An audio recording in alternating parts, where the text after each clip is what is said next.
मी share screen करते. एक ओंकार करूया. डोळे बंद, श्वासावर लक्ष.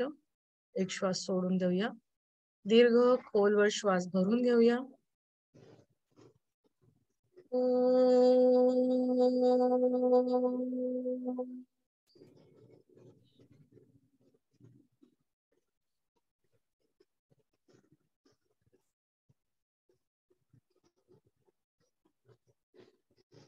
हस्तमर्दन, नेत्र स्पर्श.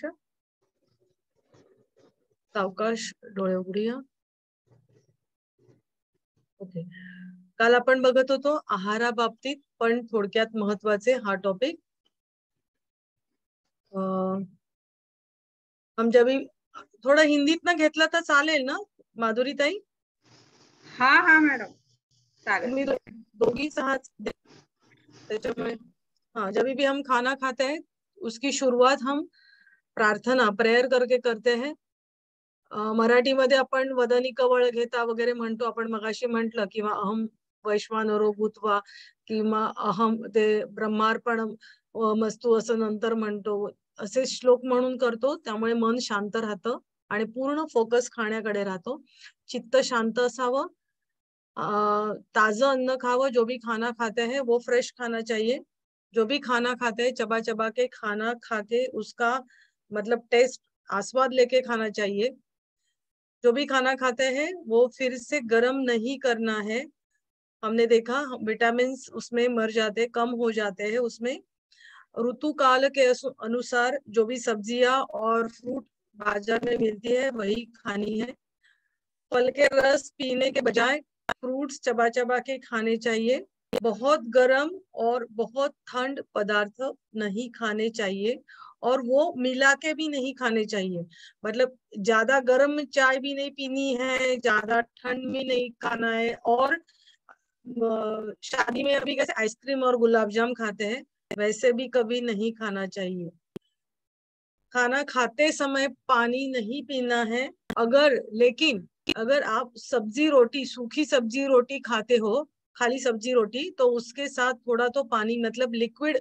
ये किस लिए लिखा है? क्योंकि हम खाना खाते हैं उसमें हमारी रस्सा भाजी मतलब वो भी रहती है, या दाल रहती है, या कढ़ी रहती है, या खाने के बाद जो भी छाछ पीते हैं वो पानी उसमें आता है. लेकिन अगर ये आपके खाने में नहीं है तो थोड़ा पानी पीना चाहिए. हाँ, नहीं तो नहीं पीना है. मिताहारला महत्व द्यावे. मिताहार को बहुत महत्व दिया गया है. आपका आहार सात्विक, सीमित, संतुलित, ये तीनों वर्ड आपको ध्यान में ही रखने हैं. सात्विक, सीमित, संतुलित. टीवी, मोबाइल थोड़ी देर के लिए बंद रखने हैं जब भी हम खाना खाते हैं तभी. और हमारे फैमिली में सब लोग हैं वो साथ बैठ के सबने खाना चाहिए. बेकरी, जो भी बेकरी के पदार्थ, फास्ट फूड, तामसिक आहार जो भी रहता है वो नहीं खाना चाहिए. मतलब उसको कभी कभार खा लिया ठीक है, लेकिन नहीं खाना चाहिए. बेकरी के प्रोडक्ट जब भी खाते हो तभी ध्यान में रखो वो बेकरी के प्रोडक्ट मतलब बेकार प्रोडक्ट्स. हमारे टेस्ट के लिए वो बहुत अच्छे लगते हैं. बिस्किट खाना अच्छा लगता है, केक खाना अच्छा लगता है, खारी खाओ चाय के साथ बहुत अच्छी लगती है, लेकिन वो हमारे शरीर को फायदा देने के बजाय नुकसान ही पहुंचाती है. शक्य झाल्यास उपवास लंघन करावे. जब भी आपको अगर पॉसिबल है तो लंघन मतलब बिल्कुल खाना नहीं खाना है, पानी पीने के साथ लंघन करना है, या फ्रूट जूस या फल के साथ जो भी है वो वैसा आपको करना है. कोई भी मार्गदर्शन करने वाला हो उसके मतलब अंडर ऑब्जर्वेशन आपको ये लंघन करना है. उपवास तो आप घर पे ही कर सकते हो. जेवण झाल्यावर अन्नदाता सुखी भव. जब भी आपका खाना खा के खत्म होता है तो आपको बोलना चाहिए अन्नदाता सुखी भव. अन्नदाता में कौन कौन आ सकता है, आप अगर उसका विचार करोगे तो ये बहुत ही सूक्ष्म लेवल पे जाता है. मतलब भगवान तो है ही, लेकिन जो भी किसान बनाता है वो बाजार में से वो किसान का जब भी जाता है गोडाउन में से जाता है, ट्रक में लोड करता है, वो आदमी वहां से आता है, ट्रक वाला लेके आता है. फिर हमारा जो भी बाजार में से आता है, हमारा घर के पड़ोस में जो भी दुकान वाला है उसके पास, इतने सभी लोगों के उसमें कष्ट रहते हैं, हर एक उसमें कमा भी लेता है, ये बात तो सही है, लेकिन उनके कष्ट से ही हमारे तक पहुंचता है। और उसके ऊपर है जो भी हमारे घर पे खाना पका के देती है, हमारी माँ रहती है, हमारी आजी रहती है, जो भी रहती है, वो जो भी हमको खाना पका के देता है उन सभी को, और वो खाना खरीदने के लिए हमारे पिताजी, हमारी माँ जी जो भी कष्ट करके पैसा कमाती है, वो सभी लोग इसमें आते हैं। तो उनके लिए हमको ये बोलना है कि अन्नदाता सुखी भव। यहाँ पे हमारा योगिक डाइट खत्म होता है। इसमें आपको कुछ पूछना है क्या? इसमें आपको कुछ पूछना है क्या? मतलब इसमें मुझे लगता है नहीं समझने वाली कोई बात नहीं है, लेकिन अगर उसको आपको कुछ पूछना रहेगा तो, नहीं तो हम अगला टॉपिक हम शुरू करते हैं। ओके, शुरू करें अगला टॉपिक। हाँ, तो महिलांसाठी योग, हमारे लेडीज के लिए योग क्या है, ये हमारा अगला टॉपिक है। तो उसके लिए हम पहले हमारी जो भी रिप्रोडक्टिव सिस्टम है, आपली महिला प्रजनन प्रणाली, स्त्रियांची पुनरुत्पादन संस्था, ती आपण बघणार आहोत। स्त्री प्रजनन प्रणाली किंवा स्त्रियांची पुनरुत्पादन संस्था, तर ती कशासाठी असते, किसके लिए होती है वो? बीजांड तयार करण्यासाठी 9 महिन्याच्या आत परिपक्व होईपर्यंत, म्हणजे जो भी हमारा गर्भ रहता है तो वो पूरा होके, जो भी उसका मतलब बीजांड है वो विकसित होके गर्भ बन के बच्चा पैदा होता है, तो वो उसको गर्भ कहते हैं। तो उसके लिए, ये मैं मराठी में ही बोलती हूँ, आप ट्रांसलेट कर देना बाद में। नंतर बाह्य जगामध्ये वितरित करण्यासाठी, मतलब बच्चा, मतलब मूल तर झालेलं आहे गर्भामध्ये, पण झालेलं मूल गर्भातून बाहेर येण्यासाठी, म्हणजे ह्या ज्या ज्या काही गोष्टी शरीरामध्ये आहेत त्या सगळ्या या संस्थेमध्ये आपले ते सगळे शरीराचे ते भाग आहेत, ते सगळे याच्यामध्ये येतात। आणि अजून दुसरा भाग काय येतो, तर ऍक्सेसरी भाग, म्हणजे काय, तर स्तनग्रंथी। आपल्या 1.5 वर्षापर्यंत आई मुलाला दूध पाजत असते, बरोबर, तर त्यावेळेला स्तनग्रंथीमधून दूध निर्माण होणं, त्या सगळ्या गोष्टी याच्यामध्ये ऍक्सेसरी भाग मध्ये येतात। तारुण्य, गर्भधारणा, स्तनपानाचा कालावधी आणि रजोनिवृत्ती हे स्त्रीच्या आयुष्यातील महत्वाचे टप्पे आहेत। आपण हे बघतो की आपलं मुलगी वयात येते किंवा म्हणजे गर्भधारणा होते, आणि स्तनपानाचा कालावधी पण तो नंतरचा, आपण इथे ऍक्सेसरी भाग, याच्यामध्ये स्तनग्रंथी तुमच्या डेव्हलप होत असतात, त्याच्यातून आपलं दूध येत असतं, तर त्या कालावधीपर्यंतच मर्यादित असतं, बरोबर।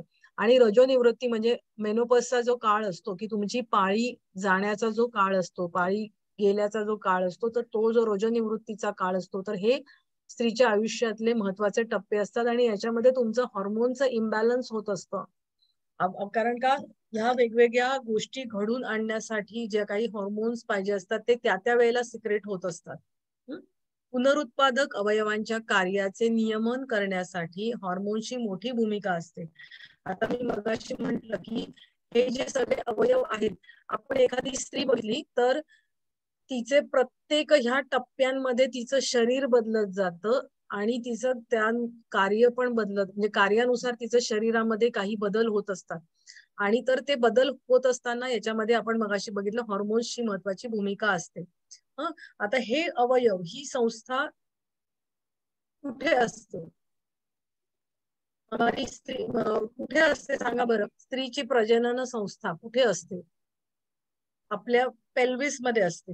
म्हणजे आपलं हे माकड हाड असतं की नाही, श्वासपटलाच्या खाली आपले सगळे पोटातले अवयव असतात, आणि पोटातले अवयव असतात, आणि त्याच्या खाली आपले ती पेल्विकचा रिजन असतो, तर त्याच्यामध्ये ती सुरक्षित असते। आणि आपण बघितलं की ती जी बाळ ज्या वेळेला होतं त्यावेळेला ही जी पेल्विस आहे तर ते रुंद होतं, म्हणजे त्याचा व्यास वाढतो। कारण तो वाढल्याशिवाय ते बाळ खाली आपल्याला येऊ शकणार नाही आणि बाळ वाढण्यासाठी सुद्धा तो भाग मोठा होणं गरजेचं असतं. आणि तुम्ही जर बघितलं पुरुषांच्या कमरेचं हाड आणि स्त्रीच्या कमरेचं हाड याच्यामध्ये फरक असतो, पेल्विक रिजन मध्ये फरक असतो, ते मोठं असतं कारण का तिथे गर्भधारणा होण्यासाठी तशी रचना असते. हे सगळ्यात लक्षात आलं सगळ्यांना? आता आपण हे मुख्य भाग आपण बघूया कुठले आहेत आणि मग आपण डायग्राम मध्ये परत एकदा बघणार आहोत. आता दोन भाग दोन अंडाशय असतात, दोन फॉलोपियन ट्यूब असतात, एक गर्भाशय असतं आणि योनी, हे मुख्य भाग झाले. आणि सहाय्यक भाग किंवा ऍक्सेसरी आपण जे पार्ट म्हटलं तर अस्थिबंधन म्हणजे हे भाग ज्याच्यानी आपल्या बाजूच्या त्या पेल्विक रिजन मध्ये जिथे एकमेकांना जोडले गेलेले असतात ते अस्थिबंधन, वल्वा, स्तनग्रंथी आणि पिट्युटरी, हायपोथॅलॅमस, अंडाशय, म्हणजे हे सगळे भाग आहेत ते अंडाशय चुकून आले ते. तर हे जे भाग असतात तर हे सहाय्यक भाग असतात. आता आपण ह्याच्यामध्ये बघूया कुठले कुठले भाग आहेत. आपण काय बघितले? अंडाशय 2 आणि 2 फॉलोपियन ट्यूब, गर्भाशय आणि योनी, बरोबर. आता याच्यामध्ये बघूया अंडाशय, या फॉलोपियन ट्यूब या 2 आहेत. नंतर हे गर्भाशय मध्ये युटेरस म्हटलेलं हे गर्भाशय आहे आणि योनी हा वजायनाचा भाग येतो.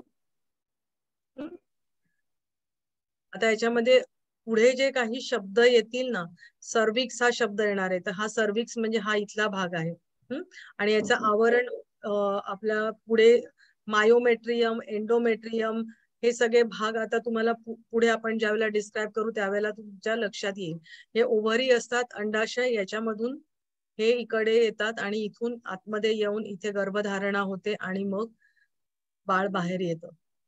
थोडक्यात ही अशी रचना आपल्या, म्हणजे हे जर आपण पेयर असतं की नाही, फ्रूट जे पेयर मिळतं की नाही बाजारामध्ये, नासपती किंवा पेयर म्हणतात, ते जर कापल्यावर त्याचा शेप कसा होईल ना, तसा थोडक्यामध्ये हा आपल्या गर्भाशयाचा आपल्याला शेप दिसतो. आता अंडाशय किंवा ओव्हरी, म्हणजे आपण हे दोन्ही शब्द बघायचे, अंडाशय किंवा ओव्हरी. तर ह्या ओव्हरीज कशा आहेत? आपण आता त्याची रचना इथे बघितलं की ह्या ज्या ओव्हरी किंवा अंडाशय, इथे एक पांढरं दाखवलंय, हे ओपन करून दाखवलंय आणि इथे एक बंद दाखवलेलं आहे, बरोबर. तर हे दोन असे दोन्ही बाजूला हे दोन अंडाशय असतात. बदामाच्या आकाराच्या 2 रचना आहेत. यापैकी प्रत्येक महिन्याला गर्भधारणासाठी म्हणजे फर्टिलायझेशन एक बीजांड तयार होते. बीजांड त्याला इंग्लिशमध्ये ओवम म्हणतात. आणि बीजांड या संस्थेमध्ये, प्रणालीमध्ये, म्हणजे या संस्थेमध्ये 3 ते 4 दिवस इथे ती जिवंत राहतं. आणि त्या 3 ते 4 दिवसामध्ये जर गर्भधान झाले नाही किंवा फर्टिलायझेशन झाले नाही तर ते विघटित होते, म्हणजे डिसइंटिग्रेट होते. आता आपण आपल्या पिरियडचा कालावधी जर बघितला तर काही काळानंतर पाळीच्या मधले 3 ते 4 दिवस असतात ना, तर तेच गर्भधान विधीसाठी वापरले जातात. म्हणजे त्या वेळेला जर इंटरकोर्स झाला आणि स्पर्म तिथपर्यंत पोहोचलं आणि त्या दोघांचा संयोग झाला, ओवम आणि स्पर्मचा, तरच त्याचं गर्भ तयार होतो. नाहीतर एरवी तो गर्भ तयार नाही. कारण आपण इथे बघतो ते 3 ते 4 दिवस हे जिवंत राहतं, नंतर ते त्याचं ते विघटन, डिसइंटिग्रेट व्हायला लागतं. हे इथपर्यंत कळलेलं आहे सगळ्यांना ओव्हरीचं? ओव्हरी का समझ में आया सबको इतना? मला जरा सांगा थोडस माधुरीताई, म्हणजे मग पुढे जाऊया. कारण हो मॅडम. आगे का? फॉलोपियन ट्यूब किंवा गर्भाशयाची नळी, याची सुमारे 10 सेंटीमीटर म्हणजे ती लांब असते. ते शुक्राणूंना बीजांडापर्यंत पोहोचण्यासाठी, शुक्राणू म्हणजे स्पर्म्स, जो भी इंटरकोर्स के बाद यहाँ पे देखो ये ही है फॉलोपियन ट्यूब. ही जी ट्यूब झाली दोन्ही साइडला, ही दाखवली ना, या अंडाशयाला खालून येते आणि ती इथपर्यंत येते, बरोबर. तर मग हिचं कार्य काय आहे, तर आता बघा इथून झालेलं म्हणजे इथे आणणं आणि नेणं, ट्यूब आहे ना, आणणं आणि नेणं, बरोबर. हे कार्य त्या फॉलोपियन ट्यूबचं आहे. तर त्या शुक्राणूंना बीजांडापर्यंत म्हणजे ओवम पर्यंत, ओव्हरीपर्यंत आणण्याचं काम. आणि दुसरं काय, तर फलित बीजांड पुन्हा गर्भाशयापर्यंत नेण्याचं मार्ग प्रदान करतं. अंडाशयाच्या जवळ असलेल्या या ट्यूबच्या फनेलच्या किंवा नरसाळ, मराठी में उसको नरसाळ बोलते, किंवा फनेल शेप जो भी रहता है, हम रॉकेल किंवा आपण ते गाळतो ते फनेल, तशा आकाराचं ते असतं. आणि त्याला इन्फंडिब्युलम म्हणतात. तो जो भाग असतो त्याला इन्फंडिब्युलम म्हणतात. आणि त्याच्या टोकाला जे काही प्रोजेक्शन म्हणजे असे बोटांसारखे असतात त्याला फिम्ब्रिया असं म्हणतात. आता हे काही नावं तुम्हाला, हे जे बोटांसारखे प्रोजेक्शन जे दिसत आहेत ना, त्याला फिम्ब्रिया असं म्हणतात. अनेक असेल तर फिम्ब्रिये असं म्हटलं जातं. बरोबर. आणि हा जो भाग आहे याला इन्फंडिबुलम, म्हणजे ये जो आगे का, ये तो ट्यूब है फॉलोपियन ट्यूब, और ये आगे का जो भी फ्लावर जैसा पोर्शन दिखाई देता है उसको इन्फंडिबुलम कहते हैं.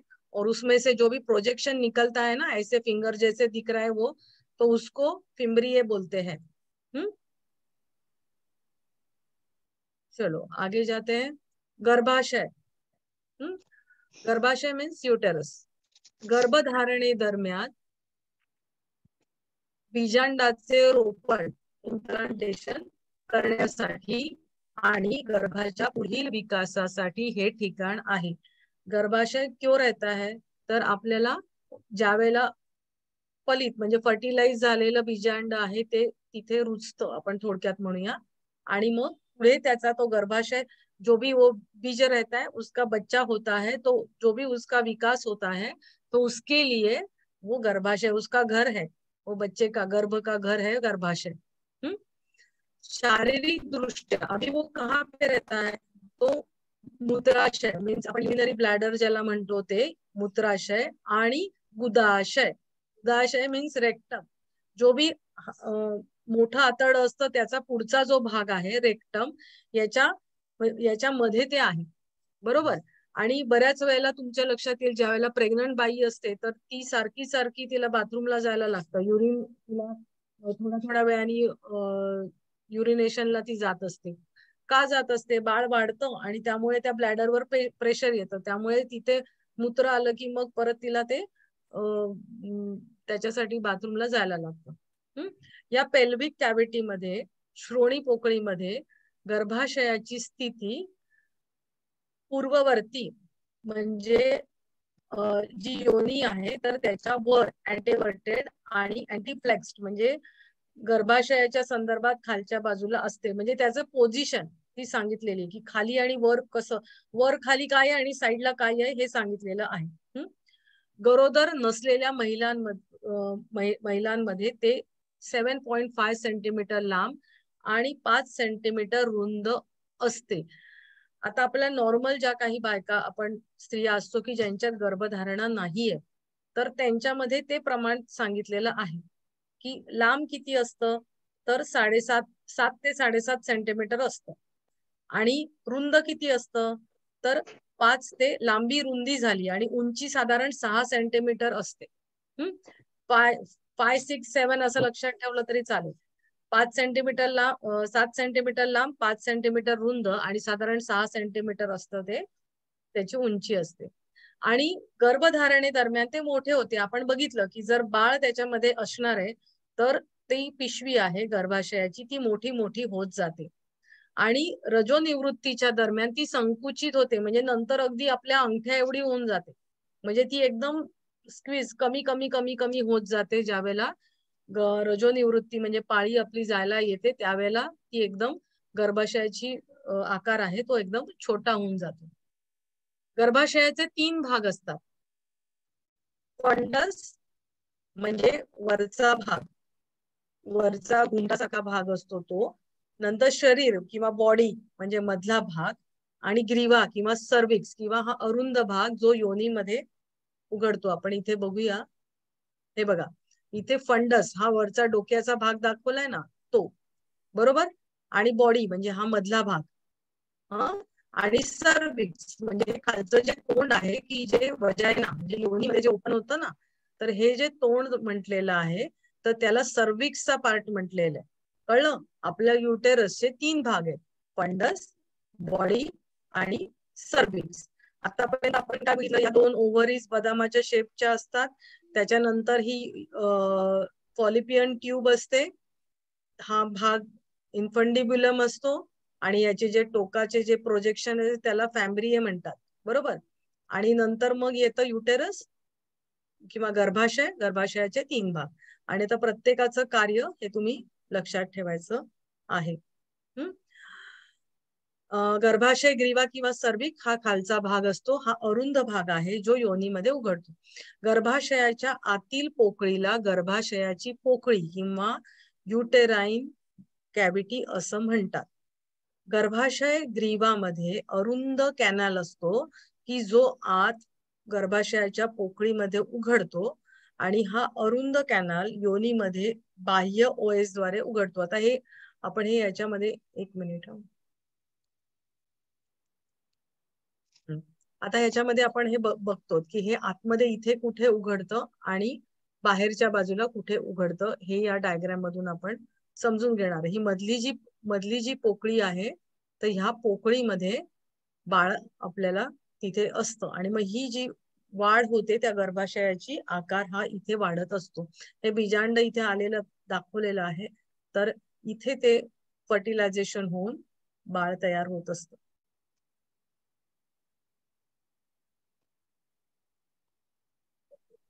गर्भाशयाच्या भिंतीमध्ये 3 स्तर आहेत. आता आपण गर्भाशयाची भिंत वॉल जर बघितली तर त्याला पेरिमेट्रियम. आता कुठलंही जर तुम्ही नाव लक्षात घेतलं ना, तर तुमच्या लक्षात येईल की पेरी, मिझो, एंडो ही नावं असतात, बरोबर. लक्षात येते तुमच्या? मराठीतनं थोडी लक्षात ठेवायला तुम्हाला गडबड होईल, पण तुम्ही इंग्लिश मधनं लक्षात ठेवली ना अशी नावं.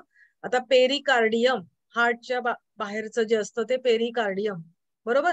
मिझोकार्डियम, एंडोकार्डियम, तर तसं ते नावं असतात त्याची लक्षात ठेवण्यासाठी. बाह्य परिमिती, बाह्यला जे आवरण असतं त्याला परिमिती म्हणतात, पेरिमेट्रियम. मधलं जे असतं ते मायोमेट्रियम, ते गुळगुळीत स्नायू असतात त्याच्यानी बनलेलं असतं. आणि आतलं असतं जे त्याला म्हणतात एंडोमेट्रियम. आणि हे एंडोमेट्रियम त्याच्यामध्ये ते हायली व्हस्क्युलराइज्ड असतं. म्हणजे काय की ते खूप जाड असतं, त्याच्यामध्ये सगळ्या नर्व्स असतात आलेल्या, त्याच्यामध्ये रक्तवाहिन्या असतात. तुम्ही आता स्त्रियांनी ऐकलं असेल एंडोमेट्रियोसिस असं झालेलं असतं काहींना.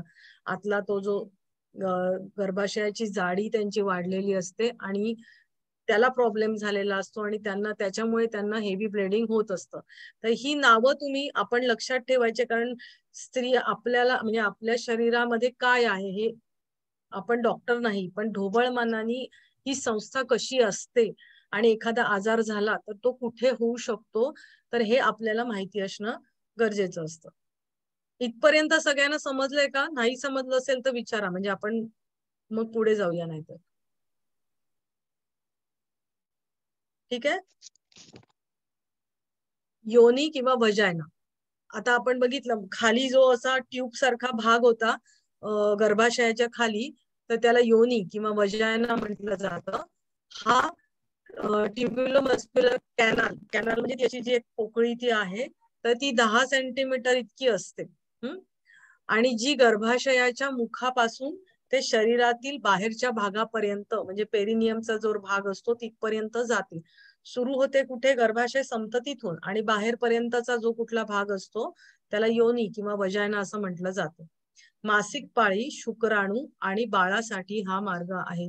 म्हणजे मासिक पाळीचा जो कुठला स्त्राव येतो तो बाहेर येण्यासाठी, शुक्राणू आहे ते आत जाण्यासाठी, आणि बाळ पुन्हा बाहेर येण्यासाठी कुठल्या मार्गाद्वारे येतं, तर वजायना किंवा योनीतून ते बाहेर येत असतं. तारुण्यापूर्वी ते हायमेन नावाच्या पातळ श्लेष्मल पडद्याद्वारे बंद होते. म्हणजे त्या ठिकाणी एक पातळ पडदा असतो की त्याला हायमेन म्हटलं जातं. पूर्वी त्या कौमार्याची टेस्ट एक होती ही की म्हणजे एखाद्या स्त्रीचं कौमार्य भंग झालं आहे की नाही, तर ते ह्या पडद्यावरून हायमेन ते ठरवलं जायचं. पण आताच्या काळामध्ये विचार केला तर सायकलिंग केलं तुम्ही किंवा तुम्ही जर गिर्यारोहण करत असाल किंवा रनिंग करत असाल तर हे पातळ पडदा तसा राहीलच याची गॅरंटी नसते. म्हणजे ती कौमार्याची टेस्ट 100% होऊ शकते असं नाहीये. पण नॉर्मली त्या पडद्याला हायमेन असं म्हटलं जातं. नंतर योनी आम्लीय पदार्थाचा स्त्राव करते जे बॅक्टेरियाच्या वाढीस प्रतिबंध करते. म्हणजे योनी मार्गातून ऍसिडिक आम्लीय द्रव पदार्थ म्हणजे ऍसिडिक स्मेल असतो स्त्रियांच्या योनी मार्गातून. कारण तो ऍसिडिक का असतो, तर बॅक्टेरियाची वाढ होऊ नये म्हणून. तुम्ही बघाल की आता आपण मासिक पाळीचा स्त्राव येतो किंवा शुक्राणू येत असतात किंवा बाळ, म्हणजे तो मार्ग असा आहे की जिथे बॅक्टेरियाचा सहज पैदास होऊ शकते, बरोबर. तर तो प्रतिबंध होण्यासाठी इथून ऍसिडिक द्राव सिक्रेट होत असतो. इथपर्यंत सगळ्यांना समजलेलं आहे? इथपर्यंत सगळ्यांना समजलेलं आहे का? हो हो. आपण इथे एकदा फक्त डायग्राम पुन्हा एकदा बघूया. हे ओव्हरीज आहेत, अंडाशय, ही फॉलिपियन ट्यूब आहे, बरोबर. याच्यात फ्लॉवर सारखे काय फुलासारखे हा पुढचा भाग आहे इन्फंडिबुलम, आणि त्याची जे बोटांसारखे प्रोजेक्शन्स आहेत त्यांना फॅम्ब्रिया म्हणतात. त्याच्यानंतर हे युटेरस आहे, युटेरसचे 3 हे फंडस आहे, ही मधली बॉडी आहे आणि ही खालचं सर्विक्स आहे. आणि त्याचे ही म्हणजे त्याचा स्किन आहे युटेरसची जी कशाने बनलेलं आहे त्याचा थर आपण बघितले तर बाहेरचा भाग असतो पेरी, आणि नंतर हा मधला पेरिमेट्रियम, त्याच्यानंतर मायोमेट्रियम हा मधला जाड भाग येतो, आणि हा आतला जो भाग असतो व्हस्क्युलराइज जास्त असतो तर तो एंडोमेट्रियम असतो. आणि नंतर हे गर्भाशयाचं तोंड आहे, तर हे गर्भाशयाचं तोंड आहे ते योनीमध्ये ओपन होत असतं, वजायना ज्याला म्हटलं जातं. आणि ह्या वजायना मधूनच आपल्याला पिरियड म्हणजे स्पर्म्स आत जाणं, पिरियडचा स्त्राव बाहेर येणं आणि बाळ बाहेर येणं ह्या गोष्टी घडत असतात.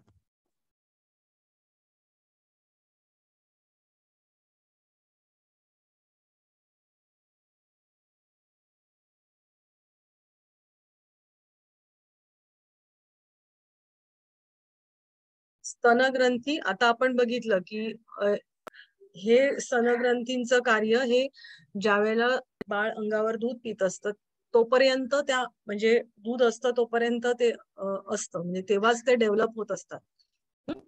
हे 2 गोलार्ध भाग आहेत जे पेक्टोरॅलिस मेजर आणि सेरोटिस अग्रभागाच्या आधीच्या भागात स्थित आहेत.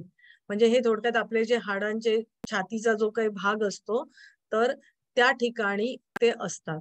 म्हणजे कुठे त्याची नावं इथे दिलेली, तर छातीच्या भागामध्ये ते असतात. नंतर गोलार्धाच्या मध्यभागी स्तनाग्र असतात, आणि स्तनाग्र नावाचा रंगद्राव्य म्हणजे पिगमेंटेशन, रंगद्राव्य ते पिगमेंटेशन असलेला भाग असतो. दूध वाहून नेणारी डक्टस, त्या तिचं नाव आहे लॅक्टिफेरस नलिका, म्हणजे दूध वाहून नेण्यासाठी.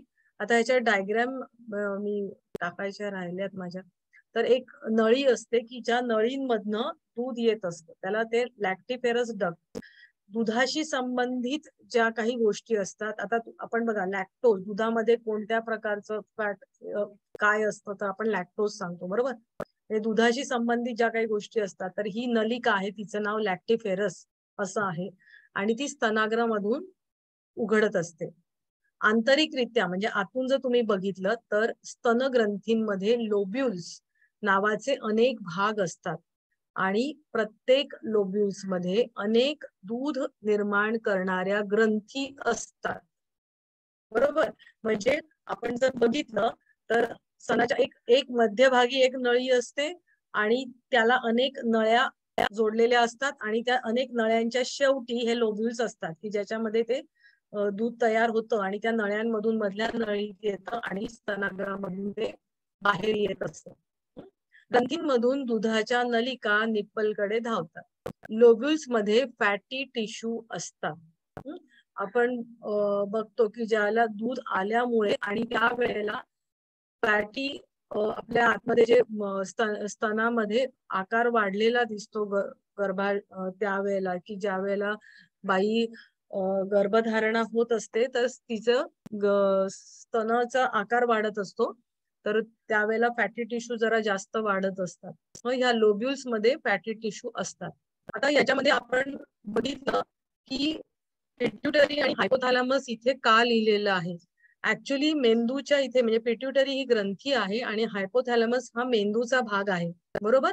या दोन गोष्टी तुम्हाला लक्षात आल्या का? म्हणजे की हा इथे लिहिण्याचं कारण असं आहे की त्यावेळेला आपण बघितलं की स्त्रीचं शरीर हे प्रत्येक तिच्या आयुष्यामध्ये वेगवेगळ्या टप्प्यांमध्ये वेगवेगळे तिचे आकार म्हणजे म्हणजे आता आपण बघितलं की स्तनाग्र डेव्हलप होत जातात, पोटाचा आकार वाढत जातो, नंतर पाळीच्या वेळेला तिची मानसिक स्थिती वेगळी असते, आधी तिला पाळी नसते, म्हणजे ह्या सगळ्या किती बदल घडत असतात.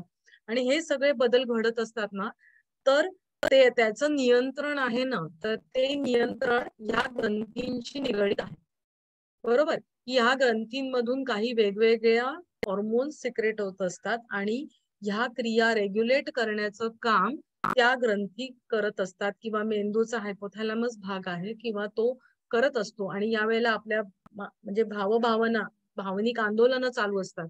आपण बघतो पिरियड्सच्या वेळेला म्हणजे मुली चिडचिड करतात किंवा बायकांची चिडचिड होते किंवा पाळी जाताना सुद्धा मानसिक स्थिती काहींची नीट नसते. आपण जी योग साधनेद्वारा त्यांना शांत करत असतो. किंवा याच्यामध्ये गर्भधारणा होते त्यावेळेला सुद्धा स्त्रीला मनाच्या अवस्था तिच्या वेगळ्या वेगळ्या असतात, तर हे सगळं कंट्रोल करण्याचं काम यातून निघणारे स्त्राव करत असतात. म्हणजे शारीरिक गोष्टी तसेच मानसिक गोष्टी ह्या सगळ्या हे रेग्युलेट करत असतात.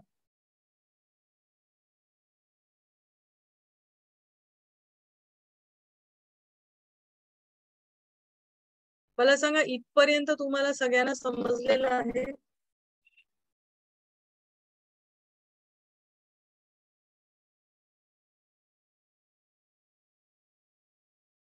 यहाँ तक सबको समझ में आया है क्या?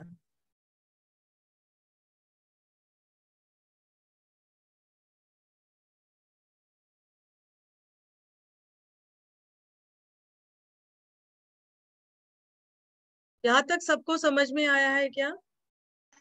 हाँ मैम, थोड़ा थोड़ा आ गया। क्या नहीं समझा आप बोलो, क्योंकि उसके बिना अगर हम आगे जाते हैं ना तो आगे का टॉपिक जो है तो वो पूरा समझ नहीं आएगा। हमारे शरीर की रचना अगर हमें समझ में आती है तो पीरियड्स आते हैं तभी क्या होता है, जब भी गर्भधारणा होती है तभी क्या होता है, हमको क्या है, हमको तभी स्त्रियों की जो भी शारीरिक स्थिति है वो समझनी है और उसके ऊपर योग का क्या परिणाम होता है वो हमको समझना है, बराबर। तो उसके लिए हमको ये समझना चाहिए कि पहले शरीर की रचना हमको समझनी थोड़ी बहुत, हम इतनी तो ज्यादा हमने डीप में नहीं ली है लेकिन थोड़ी बहुत तो समझनी चाहिए। आपको क्या नहीं समझ में आया आप बोलो, फिर हम आगे जाते हैं। बताती हूँ। माधुरी ताई? हाँ मैडम, समझ लो।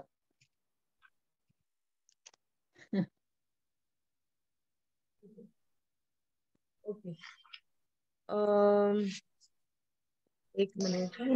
ये स्तन ग्रंथि का एक बार हिंदी में बता दीजिए तो। ठीक है, मैं बता।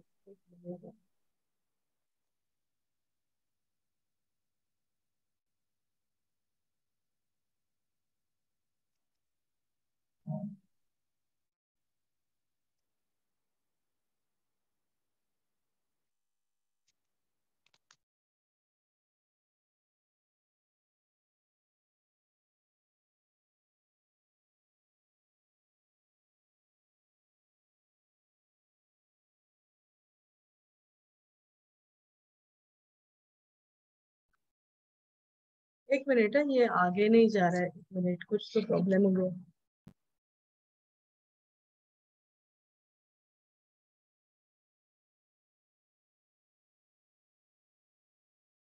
हाँ,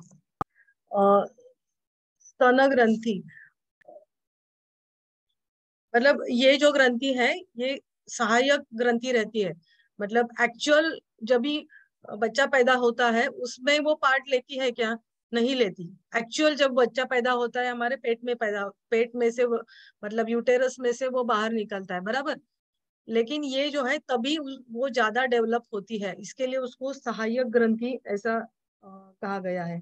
और उसमें अभी जो हमने नीचे बोला कि ये पिट्यूटरी ग्रंथि बोला है, तो उसमें से वो प्रोलैक्टिन हार्मोन जो रहता है ना, तो वो प्रोलैक्टिन हार्मोन वो तभी उसकी वजह से दूध उसमें आता है, बराबर।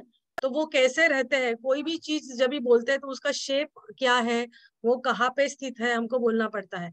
तो वो कहाँ पे है, तो वो हमारी जो भी पेक्टोरलिस मेजर और सेराटस जो भी हड्डियों के नाम है, तो छाती का जो भी पिंजरा रहता है तो उसके जो पार्ट है तो उसके आगे के भाग में वो रहती है। हाँ, वो गोलार मीन्स वो जो भी हाफ शेप रहता है स्तन का, तो उसके बीच में हम उसको स्तनाग्र बोलते हैं। तो वो कैसे ब्राउन कलर का पिगमेंटेशन, मतलब उसका कलर अलग रहता है और बाकी का जो पोर्शन रहता है उसका स्किन जैसा कलर रहता है। हाँ, तो उसमें से वो दूध लेके आने वाली जो नलिका रहती है तो उसको लैक्टिफेरस नलिका बोलते हैं। जो स्तन के अग्र है उसमें से वो बाहर, मतलब उसमें से दूध आता है। और अगर हम अंदर से, ये तो बाहर से जो भी चीज है वो दिखती है वैसे हमने देखा, लेकिन जब भी हम अंदर से अगर हम देखते हैं तो उसमें स्तन के ग्रंथि में अनेक पार्ट्स रहते हैं, उसको लोब्यूल्स बोला गया है। मतलब हम अगर कंपेयर करेंगे तो अभी हम आगे का पहले देखते हैं। और हर एक लोब्यूल्स में अनेक दूध निर्माण करने वाली ग्रंथियां रहती है।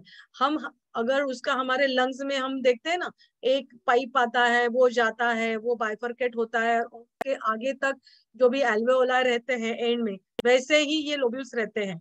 और उसमें दूध मतलब पैदा होता है, उसमें फैटी टिश्यू भी रहते हैं। और वो दूध पैदा होके ये नलिका की मार्फत मेन नलिका है उसमें आती है और फिर वो स्तनाग्र से वो बाहर निकलता है। और जो भी ये चीजें हैं, ये सभी चीजें मतलब बच्चा पैदा होना, ये सब सब उसमें कौन और पीरियड्स हमारे होते हैं, क्यों होते हैं, उसकी वजह क्या है, तो ये सब उसका कंट्रोल है। और तभी जो भी सिक्रेशन हार्मोन्स निकलते हैं तो उसके लिए कौन मतलब किसमें से निकलते हैं, तो पिट्यूटरी ग्लैंड और हाइपोथैलेमस उससे वो संबंधित रहते हैं। ये आया समझ में? हाँ मैम। अभी हम अगर आगे जाके, आता मला ना तुम्ही थोडस विचार करून काही गोष्टी तुम्ही सांगायच्या आहेत. आता हा पार्ट आपला इथे मी ऍक्च्युअली, एक मिनिट,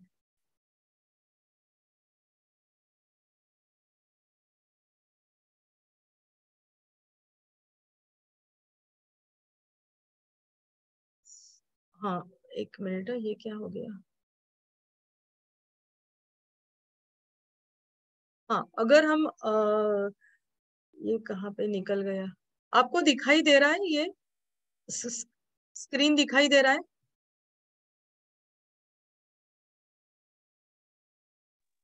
आपको हा स्क्रीन मोठी झाली आहे मॅडम, 3च पॉइंट आलेत त्याच्यावर. हो का? मोठी झाली, माझ्या लॅपटॉपवर छोटी झाली. एक सेकंड, मला हे थोडस सर असते तर बरं झालं असतं. एक सेकंड. ठीक आहे, आपण ओरली घेऊया. मला ठीक आहे, ते पुढे सरकत नाहीये, काहीतरी प्रॉब्लेम. मला आता सांगा की योगाशी आपण जर संबंध जोडायचा झाला तर या संस्थेचा आपण कसा कसा संबंध जोडू शकू, मला सांगा बरं. म्हणजे आपण शुद्धिक्रियांमध्ये आपण जर विचार केला तर म्हणजे त्राटकाचा काय उपयोग होईल, योग साधनेचा या संस्थेवर काय परिणाम सर्वसाधारणपणे घडून येईल, ते तुम्ही मला सांगा. म्हणजे मग आपण पुढे योगा फॉर वुमेन घेतलेलं आहे, तर आपण वेगवेगळ्या टप्प्यांमध्ये या योग साधनेचा कसा परिणाम घडवून येईल हे आपण पुढच्या लेक्चर्स मध्ये आपण घेऊया. की मला असं सांगा की मासिक पाळीमध्ये मुलां म्हणजे आपल्या स्त्रियांवर काय परिणाम होऊ शकतो, म्हणजे रिप्रोडक्टिव्ह सिस्टमवर काय परिणाम होऊ शकतो, नंतर पुढची जी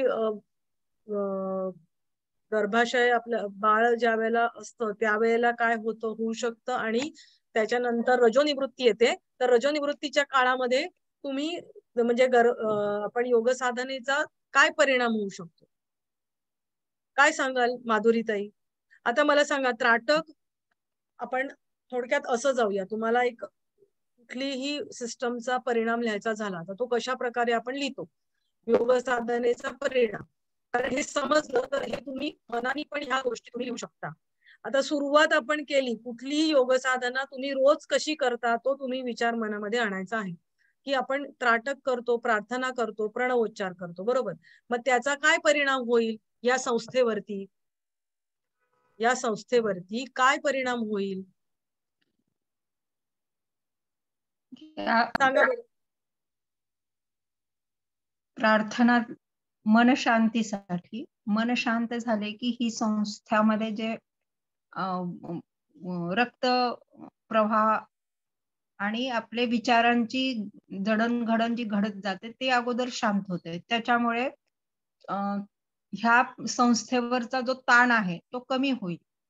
आणि आपली काही वेळेस असं दिसतं की काही मुलींमध्ये किंवा जेव्हा त्या पिरियड्स मध्ये येतात तेव्हा त्यांना खूप त्रास असतो. मग किंवा खूप जणे खूप उशिरानं होतात. मग ह्या दोन्ही गोष्टी ह्या पुढे आपल्या भावी जीवनामध्ये हे प्रजनन ह्याच्यामध्ये ते बाधक ठरतात. म्हणून मग त्याला लहानपणापासूनच मुलींसाठी आपण काही योगा घेतल्या, योगांची क्रिया जसं आसनांची क्रिया करून घेतल्या तर पाळी ही रेग्युलर राहील. जसं मंडूकासन आहे किंवा अर्धमत्स्येंद्रिय आसन आहे. हे असे काही आसन आहेत की ज्याच्यामध्ये पाळी रेग्युलर होऊ शकते. कपालभाती ह्या शुद्धी क्रियाने सुद्धा पाळीमध्ये त्रास कमी होतो. ब्लड फ्लो होण्यामध्ये कमी त्रास होतो. बरोबर. पण आता एक सांगते, आपण विचार करतो तो त्राटक, प्रार्थना, प्रणवोच्चार ह्या सगळ्या ज्या क्रिया आहेत त्या तुमचा मन शांत करणारे आहेत, बरोबर. आपण मगाशी बघितलं हायपोथॅलॅमस आणि पिट्युटरी, बरोबर. हायपोथॅलॅमस मेंदूचा भाग आहे आणि पिट्युटरी या दोन्ही गोष्टी हॉर्मोन्स कंट्रोल करत असतात. पाळीच्या दरम्यान मध्ये सुद्धा, बाळ होतं त्या काळामध्ये सुद्धा, आणि रजोनिवृत्तीच्या काळामध्ये सुद्धा, बरोबर. मी हे एकत्रित घेण्याचं कारण काय आहे की तुम्हाला ते कंपॅरिझन करून तुम्हाला लक्षात ठेवता येईल की तुम्हाला प्रश्न कोणताही आला की मासिक पाळीच्या दरम्यान मध्ये योग किंवा रजोनिवृत्तीच्या काळातला योग, तर तुम्हाला तो कसा लिहायचा हे तुम्हाला लक्षात येईल, बरोबर. तर आता ह्या वेळेला होतं काय, आपण बघा मासिक पाळीच्या पूर्वी प्री मेन्स्ट्रुअल सिंड्रोम हा शब्द बऱ्याच वेळेला वापरला जातो. प्री म्हणजे आधीचा, मेन्स्ट्रुअल म्हणजे मासिक पाळीच्या संदर्भात, सिंड्रोम म्हणजे 2 ते 3 विकार ज्या वेळेला एकत्र येतात त्यावेळेला त्याला सिंड्रोम असं म्हटलं जातं. तर मासिक पाळीच्या आधी बघा खूप जणांचे पाय दुखतात, पोटात दुखायला लागतं, डोकं दुखायला लागतं, मळमळायला लागतं. प्रत्येकीचे वेगवेगळे सिम्पटम्स असतात. काहींना काहीच त्रास होत नाही, कंबरदुखी होते किंवा असे काहीसे आजार. तर तुमच्या लक्षात येईल की जे समजा जे रेग्युलर योगाचे क्लासेस घेत असतील किंवा तुमच्या काही मैत्रिणी जर योग वर्गाला नियमित जात असतील तर ह्या कुठल्या तक्रारी ज्यांना असतात तर त्या तक्रारी त्यांच्या कमी व्हायला लागतात. कारण तुमच्या मनावरती त्याचा परिणाम व्हायला लागतो. मनावर परिणाम होतो म्हणजे काय होतं, मन शांत होतं. मग तुमचं मन शांत, हा जो हॉर्मोनचा कंट्रोल आहे तो व्यवस्थित तुमचा व्हायला लागतो, बरोबर. हे लक्षात आलं का? हो हो. हा म्हणजे आपण बऱ्याच जण म्हणतात की पाळी आली म्हणजे पोटात दुखणारच, पण असं काही नसतं. म्हणजे हे पोट आवळलं जातं, गर्भाशयाचं आकुंचन होतं, त्यामुळे काहींना ते पोटामध्ये जास्त दुखतं, बरोबर. आणि मग त्यावेळेला खूप स्त्राव काहींना जातो. पण रेग्युलर जर ज्यांनी योग साधना केली तर हे जे सिम्पटम्स आहेत ना हे सगळे कमी व्हायला लागतात.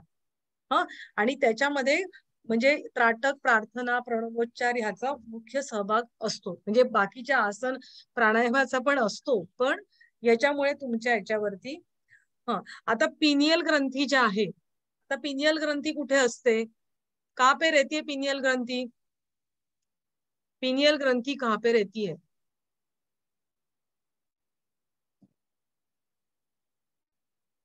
पिट्युटरी, आज्ञाचक्राच्या ठिकाणी आतमध्ये असते की नाही पिनियल ग्रंथी, बरोबर. त्या पिनियल ग्रंथीमधून कोणतं सिक्रिशन होत असतं? पिनियल ग्रंथीमधून कुठलं हॉर्मोन सिक्रेट होत असतं? पिनियल ग्रंथीमधून मेलॅटोनिन नावाचं हॉर्मोन सिक्रेट होत असतं. हे लक्षात ठेवा. मेलॅटोनिन हे अगदी लक्षात ठेवायचं आहे. कारण का ते तुम्हाला म्हणजे ध्यानाच्या अवस्थेमध्ये पण ते सिक्रेट होत असतं. कारण का डोळे ते अंधारामध्ये सिक्रेट होतं. मेलॅटोनिन जे आहे ते अंधारात सिक्रेट होत असतं. म्हणजे आपण डोळे बंद करतो, साधना करतो त्यावेळेला डोळे बंद करतो. तुम्ही त्राटक करता, डोळे उघडे ठेवून करता बाह्य त्राटक आणि डोळे बंद ठेवून करता अंतर त्राटक, बरोबर. प्रार्थना म्हणता त्यावेळेला तुमचे डोळे बंद असतात. प्रणवोच्चार करता त्यावेळेला तुमचे डोळे बंद असतात, बरोबर. तर ह्या सगळ्याचा परिणाम म्हणजे काय, तर ते हॉर्मोन तुमचं सिक्रेट होत असतं. आणि याच्यामुळे काय होतं की तुमचे जे जननन ग्रंथी आहे म्हणजे प्रजोत्पादन करणाऱ्या ज्या काय ग्रंथी आहे तर त्याची वाढ असते ती सावकाश होत असते. आता तुम्ही हे मी का समजावून सांगते की आताच्या काळामध्ये आपल्याला लक्षात येतं की मुलींच्या मासिक पाळीचं वय हे लवकर लवकर होत चाललेलं आहे. कारण त्यांचा हार्मोन्स मध्ये चेंज झालंय. कारण की ते हॉर्मोन्स कोणतं चेंज झालंय लक्षात आलं? लक्षात आलं. हे मेलाटोनिन हॉर्मोन आहे. तर कारण सांगते, रात्री उशिरा झोपतात, आणि सारखं तुमचा मोबाईल असतो आणि त्याच्यातून जो लाईट निघतो तो इथे हिट करत असतो. आता तुम्ही बघा मोबाईलचे सुद्धा स्क्रीन काळ्या होत चाललेल्या आहेत. काळ्या झालेल्या आहेत का, आता तो लाईट जास्त तुम्हाला येऊन त्रास होऊ नये म्हणून. पण तरी सुद्धा त्या रेडिएशनचा तुमचा तो रेडिएशन हा वेगळा भाग आहे. पण इथे सांगायचा भाग आहे की या ग्रंथीतून जे काही मेलाटोनिन नावाचं हॉर्मोन सिक्रेट होत असतं तर याच्यामुळे तुमच्या जनन ग्रंथी असतात म्हणजे प्रजोत्पादन करणाऱ्या ज्या काही ग्रंथी असतात तर त्याची वाढ ही सावकाश होत असते आणि ही हॉर्मोन्स म्हणजे काळोखामध्ये जास्त तयार होत असते. हे हॉर्मोन्स जर काळोखामध्ये तयार होत असतं आणि आपण आता जर बघितलं की आता सध्याच्या काळामध्ये मुली सुद्धा जास्त वेळ ऑफिसमध्ये असतात म्हणजे शहरांमध्ये किंवा कॉल सेंटर असतात तर त्या आता रात्रीच्या ड्युटीज असतात किंवा ज्या फॉरेनच्या बँका असतात तर त्या बँकांच्या ड्युटीज म्हणजे तिकडे अमेरिकेची बँक असेल तर तिकडे आपली रात्र म्हणजे त्यांची सकाळ असते. म्हणजे ही लोक रात्रीचे इथून कामं करतात ते रात्रीची करतात आणि दिवसा झोपतात, बरोबर. आणि मग जर हा मुलींच्या बाबतीमध्ये विचार केला तर मग त्याचा परिणाम म्हणजे हे मेलाटोनिन कमी स्रवतं, बरोबर आहे की नाही.